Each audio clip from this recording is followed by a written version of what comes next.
Assalamualaikum warahmatullahi wabarakatuh. Baik, saya akan menjelaskan resensi dari sebuah buku akuntansi yang berjudul Pengantar Akuntansi, yaitu tentang belajar cepat membuat jurnal dengan pendekatan siklus transaksi. Identitas buku. Judul buku itu Pengantar Akuntansi.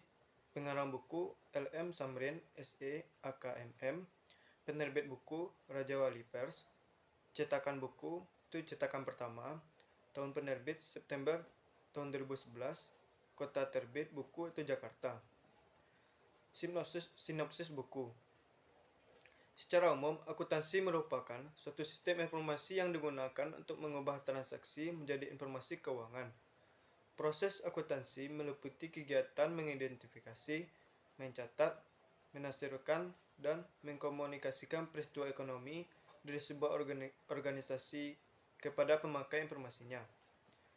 Semua proses tersebut diselenggarakan secara tertulis dan berdasarkan pada bukti transaksi yang juga harus tertulis. Jurnal merupakan materi pembelajaran yang ada pada hampir setiap semua bidang teknis akuntansi. Pembuatan jurnal meliputi proses konversi transaksi menjadi nama-nama akun singkat yang distandarisasi secara sistematis. Melalui pendekatan dengan siklus transaksi, transaksi dalam bisnis dikelompokkan dalam siklus pendapatan, siklus pengeluaran, dan siklus keuangan. Siklus pendapatan meliputi transaksi untuk distribusi barang dan jasa kepada pelanggan dengan timbulnya piutang. Dalam siklus pendapatan, semua pendapatan dianggap sebagai penjualan kredit dan menimbulkan piutang. Sehingga setiap transaksi pendapatan dicatat dengan mendebit piutang dan mengkredit pendapatan jasa. Sedangkan dalam siklus pengeluaran, semua transaksi pembelian barang dan jasa dianggap sebagai transaksi kredit. Karena transaksinya secara kredit, maka dalam akuntansi akan menimbulkan utang. Siklus keuangan. Siklus keuangan merupakan semua transaksi penerimaan dan pengeluaran kas. Kas meliputi uang tunai, rekening koran di bank, serta alat pembayaran yang lain yang dapat digunakan tanpa pembatasan dan tanpa perubahan nilai moneter. Dalam laporan laba rugi, akuntansi pengeluaran kas umumnya menghasilkan saldo akun beban, dan akuntansi untuk penerimaan kas umumnya berpengaruh pada akun-akun pendapatan. Begitu pula dengan siklus pelaporan keuangan, yang mana dalam siklus ini diperoleh data operasi dari siklus-siklus lainnya, dan memproses data ini dengan suatu cara atau bisa dibuat dalam sebuah kertas kerja penyusunan laporan keuangan yang disebut dengan neraca lajur, sehingga pada akhirnya memungkinkan penyiapan laporan keuangan. Selain itu, hal ini juga dimaksudkan agar memudahkan identifikasi hubungan transaksi dengan jurnal dan penyajiannya dalam buku besar dan buku pembantu sekaligus. Dengan selesainya siklus pelaporan keuangan atau neraca lajur, maka tahap selanjutnya ialah membuat laporan keuangan yang terdiri dari laporan laba rugi, laporan perubahan modal, dan neraca. Laporan laba rugi merupakan ikhtisar keuangan perusahaan yang membuat informasi tentang jumlah pendapatan dan beban selama satu periode waktu tertentu. Apabila pendapatan perusahaan lebih besar daripada biaya, maka perusahaan akan mendapatkan laba. Begitu pula sebaliknya. Jika biaya lebih besar dari pendapatan, maka perusahaan akan rugi.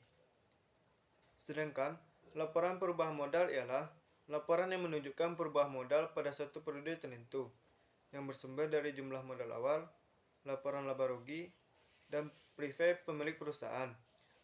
Di mana apabila perusahaan memperoleh laba, maka akan terjadi penambahan modal. Dan apabila perusahaan rugi, maka akan terjadi pengurangan modal. Begitu juga dengan neraca, yang merupakan ikhtisar yang digunakan untuk melaporkan jumlah kekayaan atau disebut dengan aktiva, kewajiban yang disebut dengan utang, dan ekuitas yang meliputi unsur-unsur kekayaan bersih pemilik perusahaan. Selain itu, dilanjutkan dengan pembuatan jurnal penutup yang digunakan untuk menutup akun-akun nominal dalam laporan keuangan. Kemudian, dilanjutkan lagi dengan pembuatan jurnal pembalik yang merupakan kebalikan dari jurnal penyesuaian yang dibuat pada akhir periode sebelumnya. Jurnal penutup ini dimaksudkan untuk menghapuskan nilai akun yang dibalik sebelum memulai mencatat transaksi-transaksi baru pada periode berikutnya. Pendekatan ini dapat diterapkan pada perusahaan jasa, perusahaan dagang, dan perusahaan industri. Selanjutnya, saya akan menjelaskan tentang penilaian buku pengantar akuntansi. Kelebihan buku pengantar akuntansi. Adapun kelebihan dalam buku pengantar akuntansi yang ditulis oleh LM Samrin SEAKMM ini adalah: pertama, jika dilihat dari segi sudah baik. Dalam setiap bab, pembahasannya materi dibahas dengan sangat detail dan mendalam. Bahasanya ringan dan jelas sehingga mudah dimengerti oleh pembaca, terutama bagi para pemula yang baru mempelajari akuntansi. Kedua, itu terdapat contoh soal yang disertakan dengan analisisnya, sehingga akan lebih mudah untuk memahami dan mempelajari dasar dari akuntansi itu sendiri. Dalam buku ini juga terdapat banyak latihan soal, sehingga setelah pembaca mempelajari teori-teori yang ada dalam akuntansi, kemudian teori tersebut bisa diaplikasikan ke dalam latihan soal. Selanjutnya saya akan menjelaskan tentang kekurangan buku pengantar akuntansi. Selain kelebihan, buku pengantar akuntansi karangan LM Samrin SEAKMM juga memiliki kekurangan sebagai berikut. Desain sampul atau cover. Desain sampul atau cover buku cetakan pertama ini kurang menarik. Ada baiknya jika sampul buku ini dibuat lebih menarik lagi sehingga akan menambah daya tarik orang untuk membacanya.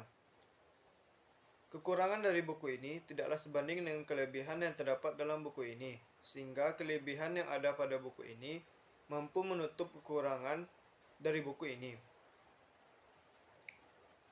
Selanjutnya saya akan menjelaskan kesimpulan. Kesimpulan yang diperoleh dari resensi buku ini adalah buku pengantar akuntansi yang dikarang oleh LM Samrin SEAKMM termasuk ke dalam buku yang baik karena lebih banyak mempunyai kelebihan daripada kekurangannya. Selain itu, juga karena materi yang disajikan dalam buku sangat lengkap.